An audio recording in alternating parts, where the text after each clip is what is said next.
Hello, everybody, and welcome to this panel discussion on the love evolution. Um, Today, our intention is not to create a greater divide between men and women. We're not here to simply complain about men and blame them for all of our problems. But what we want to do is come from a space of openness and authenticity where we tell you what our experiences are in dating and in relationships with men, what we wish you knew, what we hope for, expect, yearn for. And we want to simply share that as a bridge. So instead of a divide, the battle of the sexes, we don't want any of that. We want to create a bridge that then invites reflection and deeper conversations around how we create relationships today. Because we have to admit that the way we create relationships today is very, very different from the way we created relationships in the past. So I'm Kas Naidoo. I'm a life and relationship coach for the last 25 years. That really gives my age away, I'm sure. And I'd like to welcome the ladies on the panel. And if we can just take a minute for each of you to introduce yourselves to the listeners. Nirvasha, shall we start with you? Great. Thank you, Kes, for having me on the panel today. I'm Nirvasha Prasad. I'm an IT professional in the banking sector, and I'm looking forward to chatting about the dating scene. Wonderful. Nabi? Hi, Kes, I'm so excited about this panel discussion. My name is Nabawiya Rahiman. I just put Nabi on the screen, it's easier. I am a holistic health practitioner, and I've been divorced and have had a relationship after the divorce and just trying to find my way in this dating game. Yes. Tando? Hi, everybody. I'm Tando Nhlapu Ntamani. I'm married with two kids. Professionally, I'm a medical technologist. And then in the healing space, I'm a intuitive life coach. I mostly specialize in trauma healing in couples and in a child's trauma.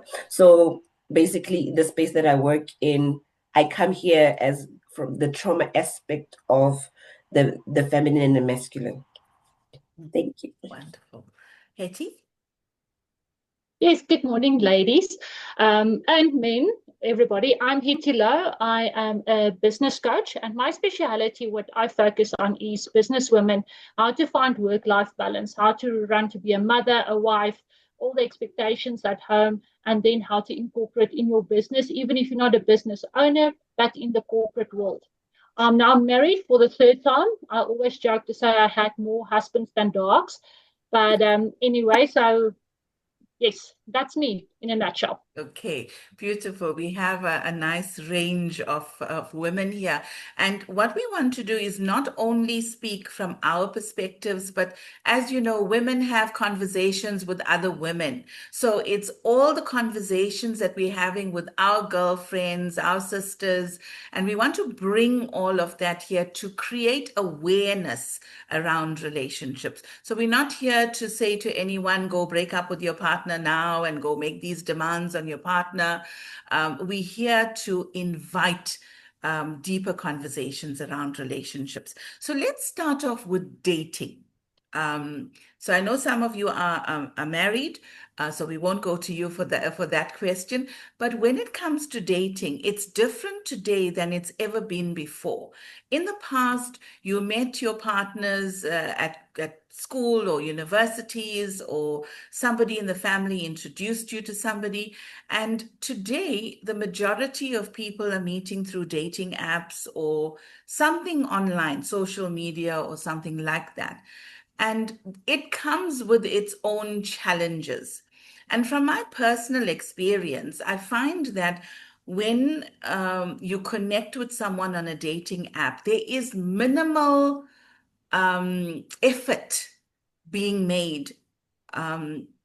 So you start a conversation, there's a lot of texting, but no intention of taking this further. Let's meet for a cup of coffee. Let's do lunch. Let's get to know each other. And I find that most women that I know and speak to are really frustrated about this lack of action.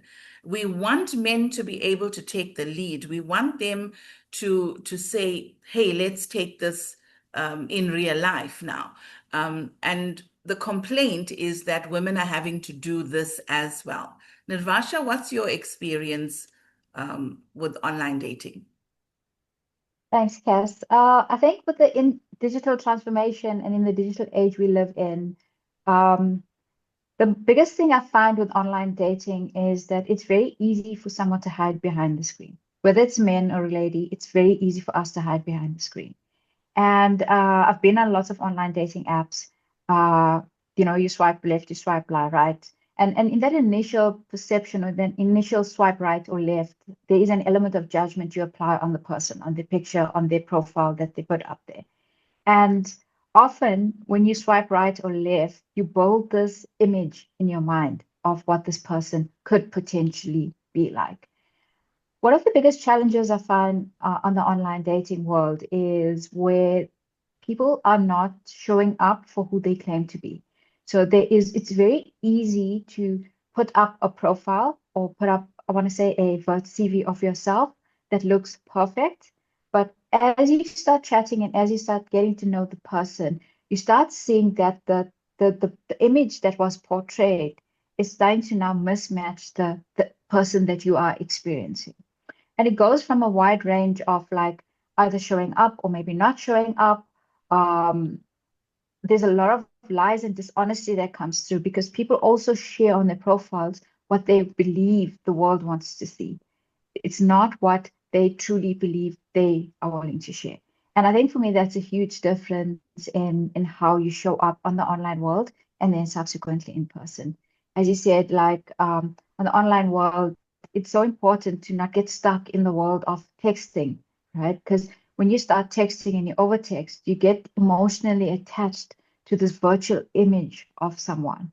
And often, more often than not, that virtual image is someone you made up in your mind as opposed to who the person really is. And then when you go for that first coffee, you have this expectation that's out of this world. And then meeting for the coffee, this person is never going to meet that expectation. And how do we get from a world where we go from swiping right to swiping left, not too much texting, but meeting for coffee and having those personal engagements? And I think for me, that's some of the challenges that we face with the online dating world. Does anybody feel that there is a better way of meeting people? Because, when it comes to online, you're going to have to go through masses of people to find that needle in a haystack, that sometimes I think we're looking for the unicorn. That one person who's prepared to show up in all their authenticity. Because from what you're saying, it's like we look at a profile and we make up an image based on that profile and what they are saying about themselves and then texting as well. And this is true for both men and women, right? Because I think also women show up with a certain image that they want men to see, and that might not be real. So, what we want to talk about today is how do we meet people more authentically and how do we create those relationships that are deeply meaningful? Um, I like the word sacred partnership because I feel this is where we show up in our fullness, knowing that I'm not perfect and I'm not done. Often I hear people say, I've done my healing and now I'm ready to meet someone. And for me, that is an instant red flag. Because if you've really done healing work, you realize that the more you learn, the more you realize how little you know. So that becomes an ongoing journey for us as we learn, as we grow, as we evolve. There's deeper and deeper layers. And it becomes a truly exciting journey because it's about you knowing who you are. And we can't really show up fully in relationship if we don't know who we are first. Tando, what's your take on that?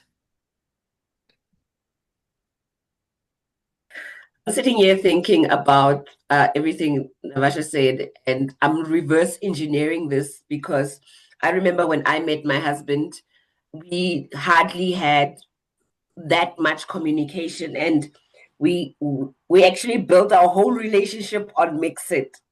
And I fast forward to today, even through my own clients, I see what you mean when they say they sit and build themselves up behind the image. And because so many people are held back, because they've been hurt and everything, that image becomes everything. And then before it becomes everything, that's where they get stuck. They don't want to get out there. They don't want to see what this person's got to offer to that person that I've been lying to or building up or hyping. And I think it gets worse with age. I don't know whether my son or my sister, the younger generation, how are they going to deal with the catfishing that we are experiencing? But with us being older, we also don't know how to navigate this. I recently just learned that there's things like digital cutting, when you go through your ex's profile and everything. And I realized I was never there. I don't even know what that means. But if it's come to a point where it's building a new type of trauma, I need to understand. Beautiful. Hetty, you want to jump in on that? Yes. Okay. Me and my husband met now quite a few years ago, but before that, I also went on the dating app. So I have a little bit understanding, and my best friend is using a few of them. And so we have a great discussion into this about the dating apps. And then also you ask, what's the alternatives? Okay, firstly, dating apps. If a guy just keeps on texting you and talking to you, my own experience as well as my friends, more than half of them are married. So they're looking for other conversations and they don't mention they're married. So they are exactly what Navashna said. They hide behind the screen. Just say, yes, I'm not really available, but I want to have this conversation, whatever the reason is. And then you get these people, some of the people that are so eager to meet you.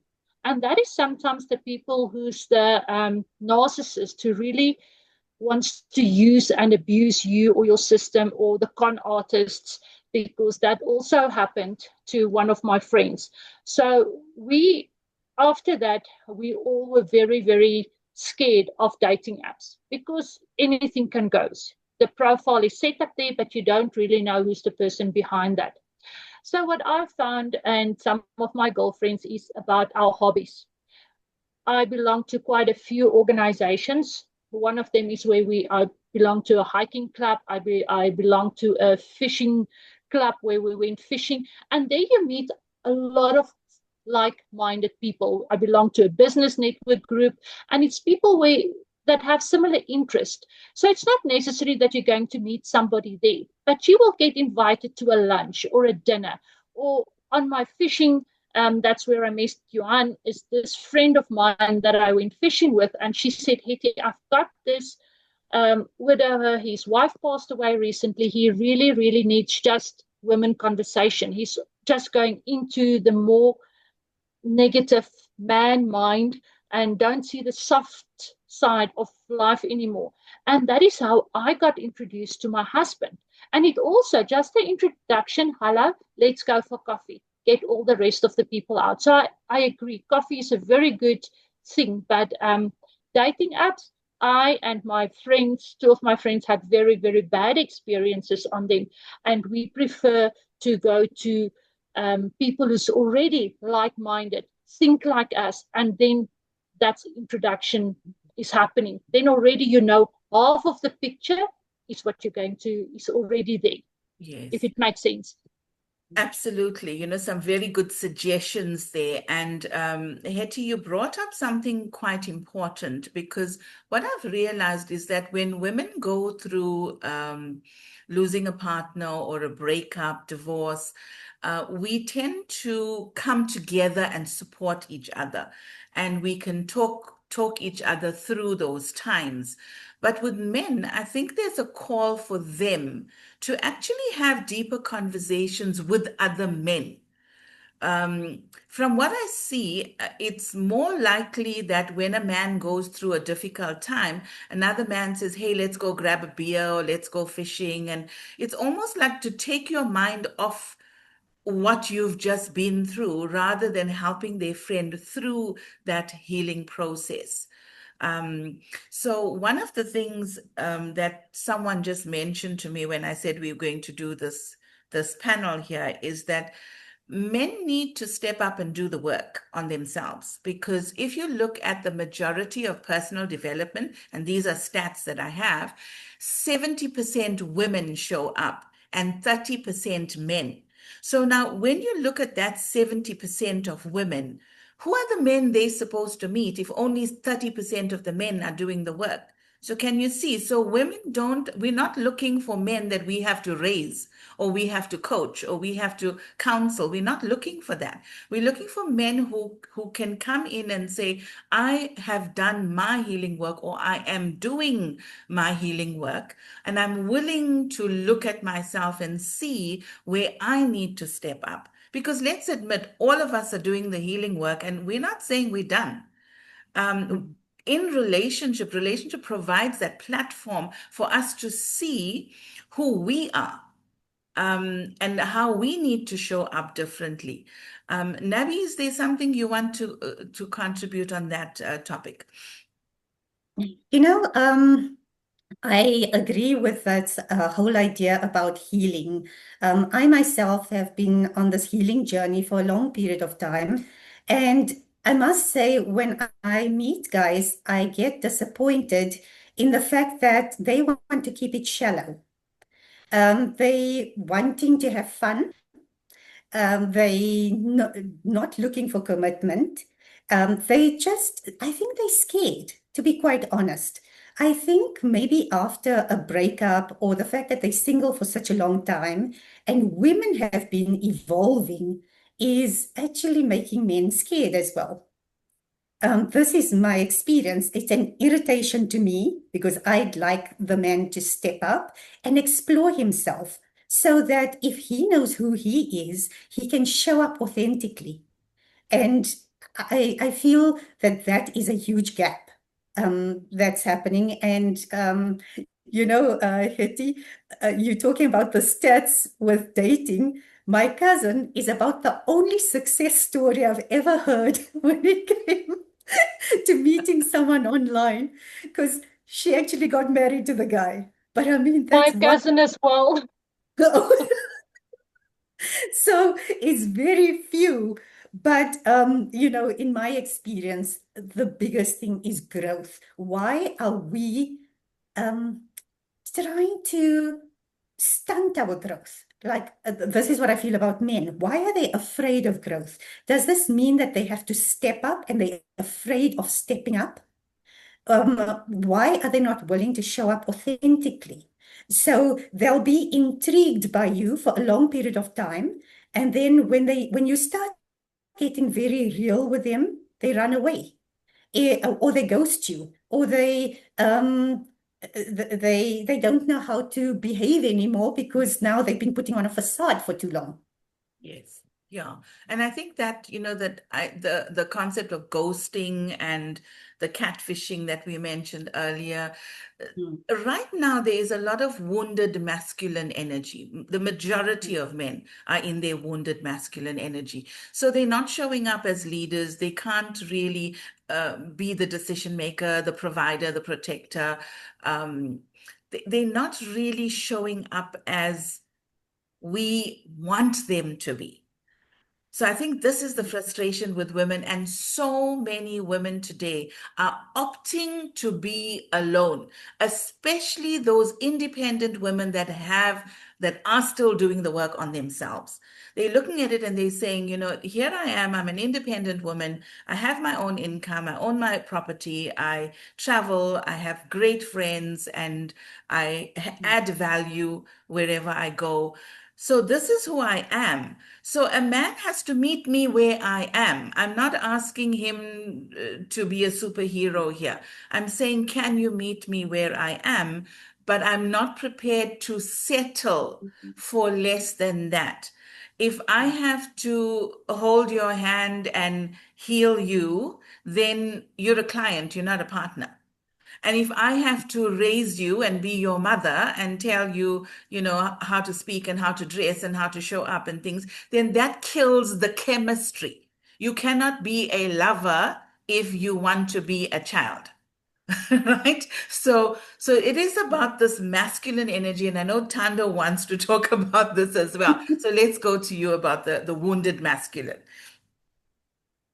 Oh, the wounded masculine. And I think when I joined on the conversation of the boy child being left behind, I realized that it goes beyond just relationships, beyond. And I think I didn't actually care because I was a feminist and I didn't want to be bent and I didn't want to be supportive. I just wanted empowerment.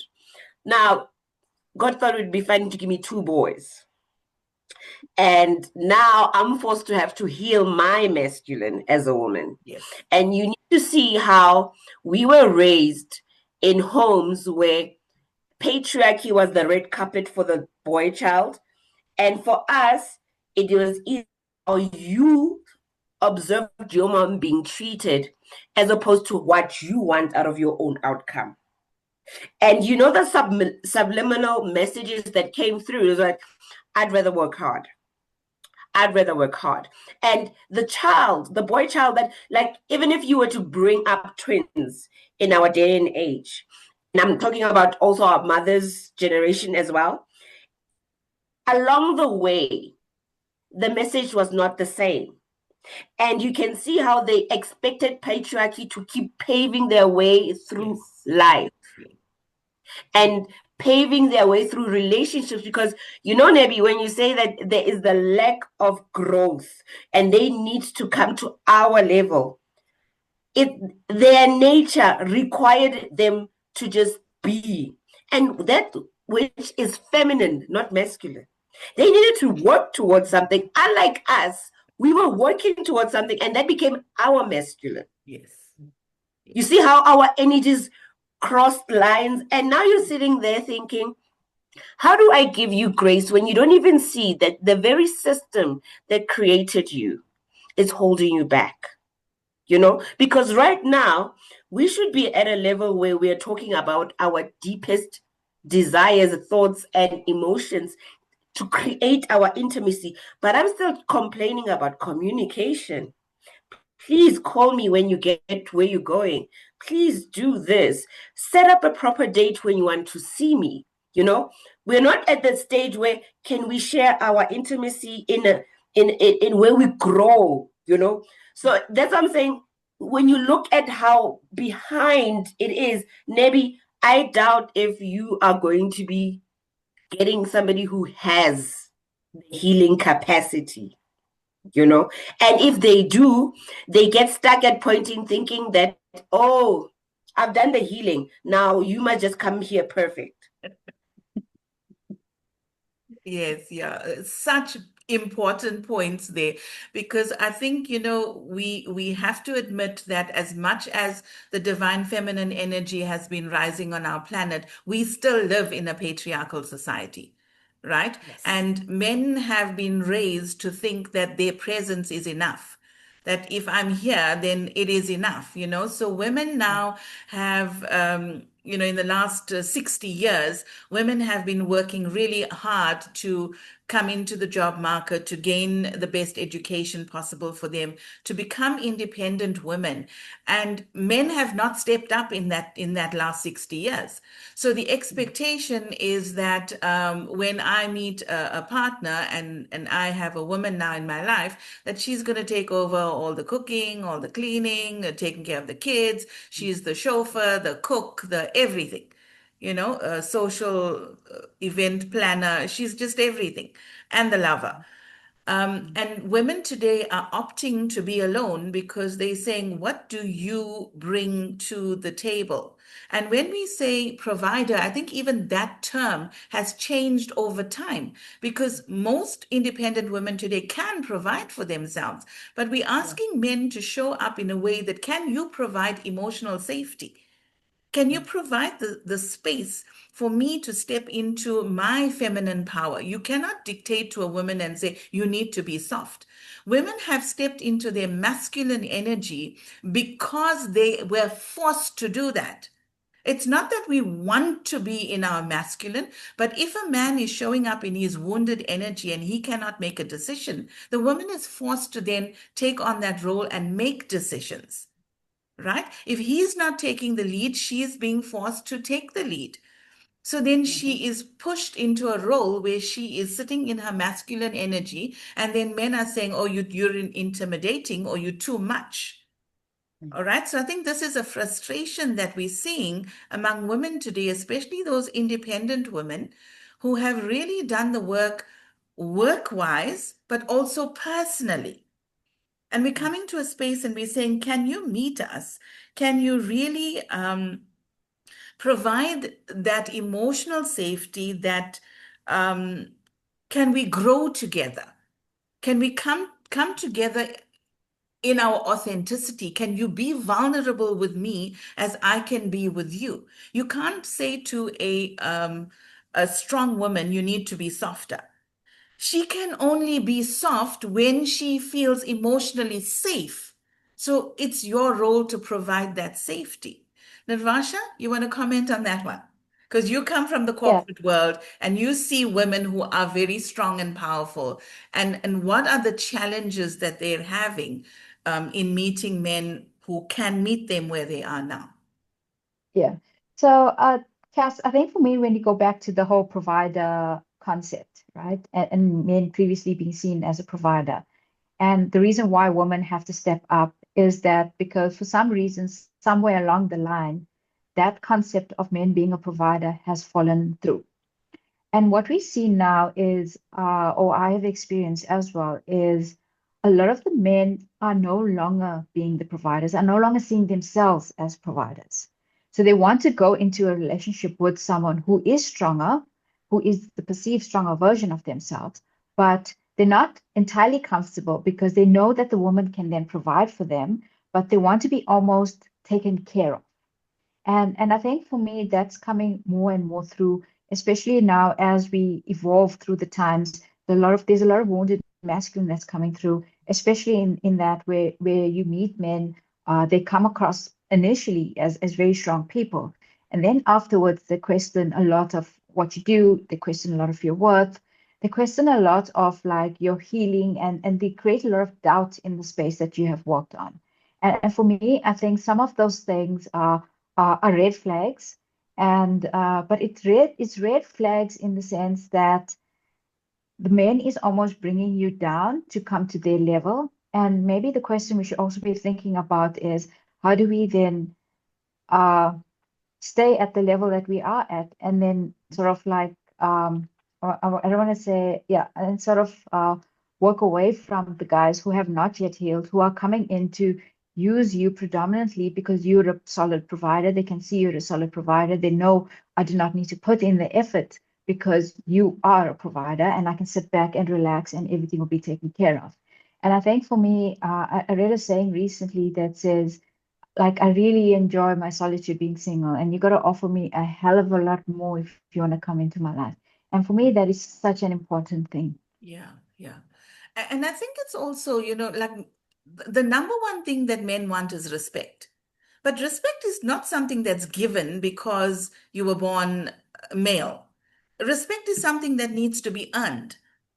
Um, and for me, I put a post on Facebook this week and I said, I don't need a man to take care of me, but I respect the one that can. Because if a man says to me, we've got to go 50-50, immediately I lose respect because you're not standing in your full masculine power. In your masculine power, you're proud to be the provider. You're proud to be the protector. You're proud to take the lead and show up. And if I'm not seeing that, then immediately I'm seeing wounded masculine energy. No, thank you, because I've spent time building my life to the point that it is now where I love my life. I love who I am. And I want someone that adds to that, not is asking me to shrink. Right? So when we talk about that standard, there's, there's a part in one of the programs I teach where a woman, it's that moment when she steps into her full worthiness. She is not going to negotiate from that point. It's this is where I am. I want you to meet me here, but I'm not coming down here to meet you because we're not going to hold on to a partner simply because we want to be in a relationship. Mm. All right. Nabi, Yeah, you and Cass, want I to? think, oh, sorry. Sorry, go, Uh, Navasha. I think that the term respect you use is often misunderstood as well, because often there's a concept that, oh, when I talk to you, I respect you. But respect goes into like it's actually multifaceted and multidimensional, right? It's about respecting me as a human, respecting my space, respecting my emotions, respecting how you talk to me, the tones that you use, Yeah, the things that we do, the closeness and authenticity. Because like also if you're not respecting yourself, how can you respect anyone else? correct, correct. And I think that also works with self-love. Hey, if you don't Yeah. really love yourself, can you expect someone else to love you? Or can you really love another? So that's also work that has to be done. And I'm wondering how many men are in a position where they can say, I truly, genuinely see myself, love myself, I acknowledge who I am. And, I'm willing to step up into my fullest potential and show up in that way. And I think that's what we're asking for. Nabi, you want to take it from there? Yeah, the roles of masculine and feminine, I think, is really so important. I think we need to understand that in nature, every animal seems to know where they stand, what the role of the male is and what the role of the female is. But humans don't seem to get that. We try to shrink from where we are or where we're supposed to be, like the man being the protector provider. Um, I don't know what I've experienced this, and also women I know have experienced this where the man throws it in your face when he has to be the one who is being the provider. Well, my question is, what else was he going to be doing? I mean, really, when the woman is doing all the other parts of nurturing, taking care of the kids, also working herself. Now, the man holds a grudge kind of against the woman that he has to provide for her.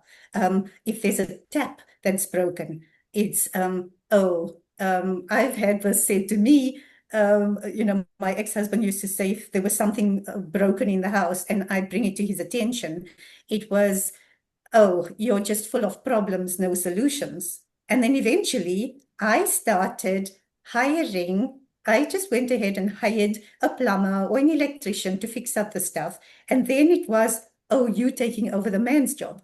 So for me, it was like, oh, what? What am I supposed to do? And I find that this game continues. Now, even when you're dating, there's this ridiculous game going on, and I cannot handle it. Because I just want to be me. Please, it's too complicated to go about trying to figure out what you would like me to be. So I can only be me. Oh, I think that's such an important point, that showing up authentically, because I think that when we do, the right person is attracted to that. And then we just simply eliminate all the ones that are, they come up and they're pissed off with who you really are in your authenticity. Those are the wrong people for you anyway. So we might Yeah, as and well there's just show up almost authentically. Yeah, and for me, I don't know, but I sense like there's a competition going on. Why in a couple is there some competition going on? Hello, aren't you a unit? Aren't you a team? Yeah. You both bring your strengths to strengthen your household. Why must there be a competition? Oh, that leads us now into the next part of our discussion on what is it that we as women are really yearning for in relationships? Because the old paradigm of relationships were based on a need. I need someone to come in and complete me. I need someone because I don't want to be alone. So that paradigm is dying where there's competition. Um, and right now, the new relationship paradigm that is being birthed is one of sacred partnership, where a woman comes in with her masculine and feminine harmonized, but slightly dominant feminine energy. And a man comes in with his masculine and feminine harmonized, but slightly dominant masculine energy. Because only when you have the polarity is there some kind of attraction.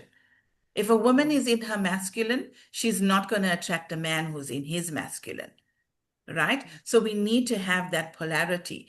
So, what is it, ladies, that you really wish men knew about relationships, how to treat women? What is it that when we drop all the masks that we really, really yearning for? Hetty, can we start with you?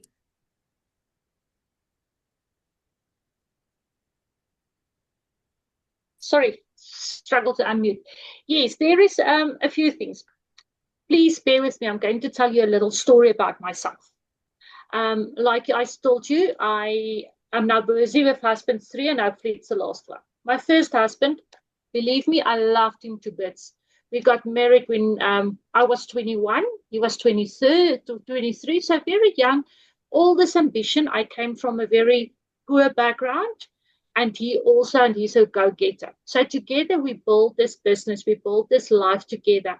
And then when he met his goal, and I supported him in his goal so that we can get up to the standard where he wanted to, I needed him now to support me to get because then I was also in corporate in Standard Bank. So when I left, I started my first business, and that's now 22 years ago.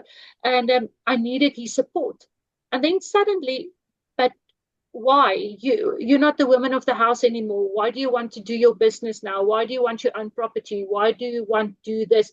I was good enough to help him to build his. And then when I was the strong woman, he decided to get a girl 15 years younger than me, because now he needs again that feminine side of the woman, who the nurture, the one who's looking after all his needs. And remember, we had this discussion, we had this conversation to say, let's build this up to this point, and then the second leg, you are going to support me to build the second one.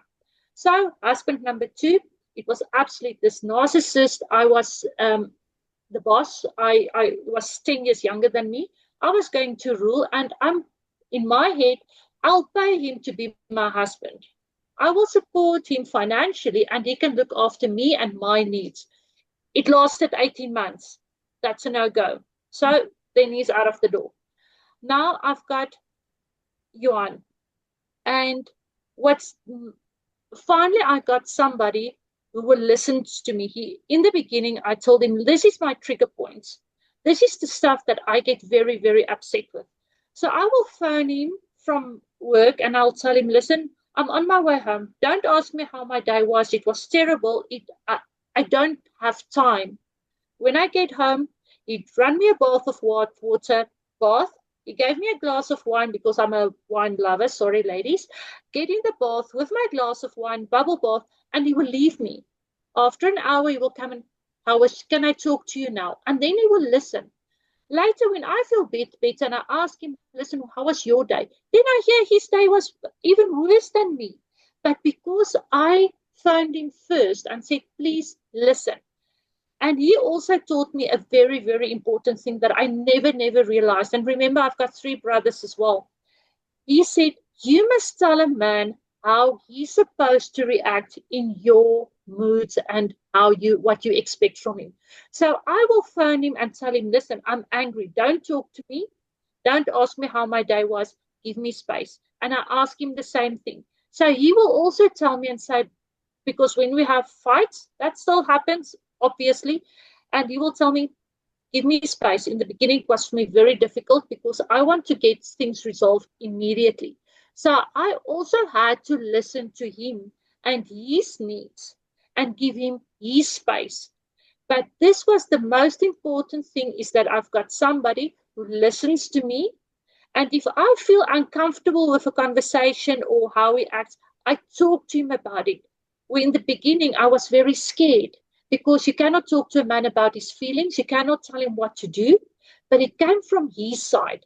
And I wish every woman can have a husband or a man in her life that you can talk to and say, this is what I want from you. And he listens. Remember, he also makes mistakes. We also have a lot of things, but I give him his space, and as reward, he gives me my space. And then the way I talk to him changed a lot from husband 1 to husband 3. He will tell people, you know what idea I got, and he tell everything, and then I listen and say, it was me that told you that. It was my idea. I said we must implement this.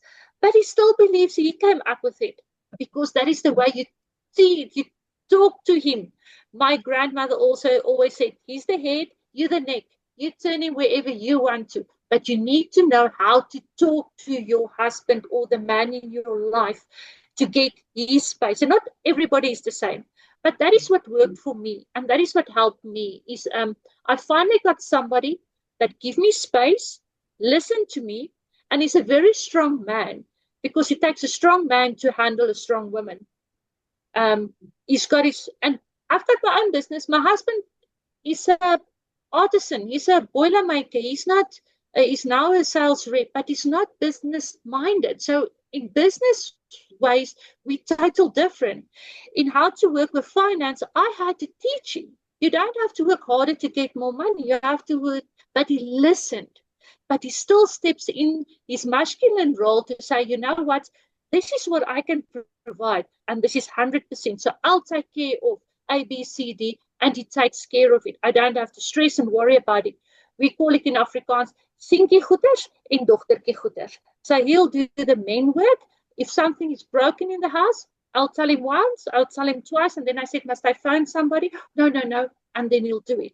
But again, it works for me, and it works for my husband, because we had that conversation. So for me, it's communication and space. And tell me what you want. And that is what he said. When I'm heartbroken, heartsore, I will tell him, listen, I need now a hug. I don't need you to scold me. I don't need you to talk to me. I just need a hug. I'm going to cry now. You don't even have to understand, but just hold me. So he will look at me and say, do you need a hug? And I will say, yes. And then he understands. And he was never a hugger. So you have to tell your man what you want. He can't think of it for himself. Okay, so I think Tando's ready to go. Tell us, Tando, for you and all of the women in your life, what is it that you're yearning for in a relationship? And you need to unmute.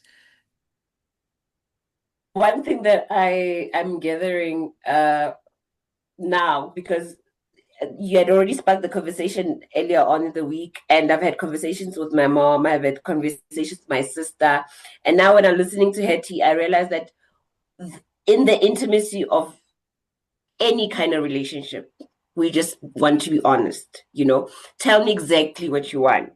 And it's difficult sometimes to hear it, because even with my husband, he's also a healer. Being an empath, you want to do something about the feelings that person is already feeling. And for them, it's hard to say, okay, you're feeling, but what do I do here? They're like that. I can see that you're feeling, but me, what do I do here? And with my mom, one thing I realized is that because of the cultural aspects of communication back then and even now, and still in her head, it was hard to say what they wanted.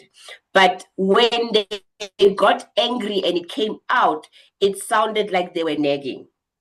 And I'm now seeing my younger sister, which recently got married, and it's such a surreal experience how she's also reacting like my mom, but in a modern setup with the confusion of, look, I am here. You are feeling. What do you want? And my sister's stuck in a thinking that I can't always tell you how I feel. You're going to use it against me, you know? So I'm so glad what you said, Hetty, that even with husband number one, you compromised to a point and you were honest. But with husband number two, you recognize that, okay, now it's scary to tell people what I need because they quickly leave me, you know. And when you get to your husband and now he says to you, look, but you still need to tell me. Whether I'm a good guy or a bad guy, you still need to tell me so that we can establish what is happening here. And I see with women across all ages, even when we want to be vocal, like right now, this is a safe space. But if we were to go deeper, we'll also doubt each other in a safety of, can I trust Hetty with my vulnerable needs? Can I trust Navasha with the insecurities built by society, but I'm struggling with because of my trauma? So that safety is what we are lacking. And I see that now. And with the clients that I have now that I've started consulting with my husband, because honestly, marriages are hard. And you need somebody who can say, look, let's look at perspective. There's a whole lot of unsaid emotions that are taking place. And it's eating like a parasite in a lot of relationships. And across all ages. Across all ages. I cannot say that there's a generational way of thinking that has evolved. No, we are carrying our wounds right through, just like how I'm seeing my mom carry her wounds through my sister, and my sister's younger than me. You know, how I probably averted is I'm probably overcompensating in another area that I'm not aware of. That's how we get so stuck in the past thinking, are we healing, but are we just recycling these trendy healing techniques only to go back to what really the problem was in the first place? Beautifully said. And so much comes through for owning where we are, because I really believe that someone can only meet you as deeply as you meet yourself. So that's always the question, because if we understand that some of us are carrying these generational patterns, and we chose to be here right now to end those patterns, to shift that. And it's not just women that have to do this work. Men need to do this work as well. And that's what we're calling for, I think, for men to step up and say, I'm willing to look at myself for me and all of my buddies and my brothers. And, we want to step up and we want to meet women where they are, just to take responsibility for that. And also, I call on men to stand up when they see a man abusing a woman. You cannot turn a blind eye to that anymore.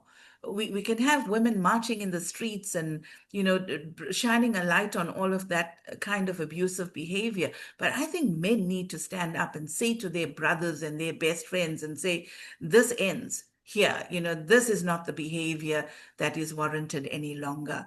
Because as much as men want respect, women want to be respected in return as well. So, Nirvasha, what about you? What are you yearning for? And all of your friends and Yeah. sisters, what are we yearning for in relationship?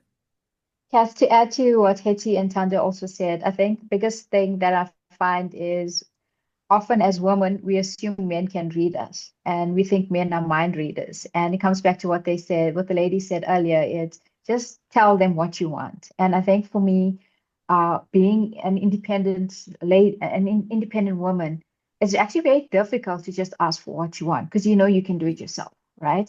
And it's how do we step into our feminine and then accept and be receptive to what the man has to offer. I think that's important. I think for me, the biggest things is communication, but also, being treated well, being treated gentle, being treated like with love and with care, being treated holistically and authentically. And for me, that's so important because that's where you start building the intimacy, you start building vulnerability, and you start sharing at a deeper level with each other. And that cannot be that is, I believe, the foundation of some of the relationships we share. Mhm. And I think it's that vulnerability that creates connection. You can't come in with a mask on, pretending to be something you're not, and expect deep connections that way. So it takes a lot of courage for us to be vulnerable, especially men, I think. I do empathize with men where I feel like there aren't sufficient platforms for men to show up and be vulnerable, to really talk about how they feel. It's not like they feel less than we do, they feel as deeply as we do, but maybe we have better support structures where we can come together and really talk about how we're feeling, whereas they don't. And this is why the call is there for men to actually step into those kind of spaces with each other, or whatever's available for them to really show up in the rawness. um, what I noticed is that the men that do come in for coaching, like that 30% we're talking about, right? I noticed that they experience the most radical transformation, more than the women. And I think the reason for that is they finally feel I have a safe space where I can be vulnerable and I can show up and I can say, hey, in these areas I flourish, but in these areas I'm struggling. They're able to say that and then take the tools from there and use that and transform. So, I think this is an invitation for men to really step up to do the inner work for yourselves, and create those communities where you can start feeling safe to be able to talk about have the deeper conversations around relationships. Nabi, what about you? I know you have a So, nice circle of women around you. So tell us, what is it that all of these women are yearning for? so I think, for centuries, there's been this oscillation between extremes, the masculine, the feminine, chauvinism, feminism. It's too much. Has it worked for us? No. We need to find a balance somewhere. And for me, I think that's what this panel is about. Let's find a balance somewhere so that we can start a new way of communicating, a new way of living, a new way of teaching our children how to be. Because I think in this lopsided what can I call it? Belief system that we've created for ourselves. Who are the collateral damage? It's the kids, because they've learned how to function in a dysfunctional environment. We've created that dysfunction, so we need to be ready to heal all of that. And it has to start somewhere. So why not with us? It's that communication, that understanding, the safety that both sides need to feel, the masculine and the feminine. But we need to start paying attention to one another. What does the other one need? Yes, our needs are important, but what is the other side's needs? And I think as long as we're creating this flow, we're going to all start healing. Beautifully said, Nabi, that it is both sides. We, as men, you have both masculine and feminine energy. As women, we have both. And I think, when we come into true partnership, so for me, from my conversations with my girlfriends, it is about yearning for true connection, that being safe enough to show up as completely authentic and not having to come into relationship almost like with a shield in front of you where you've got to protect your heart, but to drop the shield and the sword. I'm not here to fight with you. I want that real deep connection where we it's like we know that this world we live in is really chaotic right now. But in relationship, at least, can we feel safe enough to just say, this is who I am. Here I am magnificent. In these areas, I excel. I'm living my potential. I'm on my soul's path. But in these areas, I am struggling. This is where I feel alone. This is where I feel that I'm not being appreciated or acknowledged. This is what makes me vulnerable. If we're able to just show up fully as we are and not be judged for that, but be understood for that, and that then deepens the connection. You know, the other day, a friend of mine said she wants the kind of relationship where you're in a crowded room and you look across at your partner and you kind of like know what the other one's thinking. And that takes depth. It takes multiple deep conversations to know someone to that degree. And I think as human beings, we want to be known and witnessed. And that comes up in its deepest form in relationships. So it's not the kind of relationships we used to where we're coming in and it's competition and there's certain roles that each one has to play. We want to come in now as partners, not someone that, you know, you're the boss, I'm going to follow, but can we walk together? Can we grow together? Can we consciously create this relationship together? Can we have sufficient conversations to say, this is the kind of relationship I want to experience? And listen to your partner as they say, this is the kind of relationship I want to experience. And then from there, can we come together and say, what's the common path?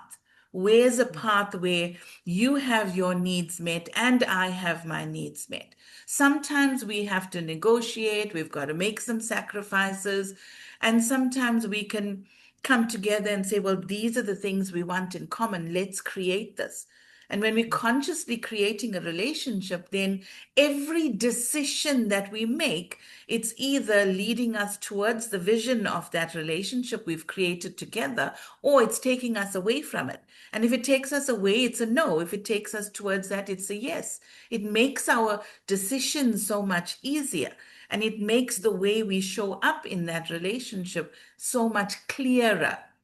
Like now we have some kind of, I know we started off before we started recording saying there is no perfect formula, like a rule book that says follow these steps and you'll have the perfect relationship. So as much as there isn't a rule book like that, we can create a blueprint between two people on what it is you want to create in that relationship. It becomes your blueprint, taking into consideration your personalities, your lifestyle, your desires, and then putting that and creating your own roadmap from there.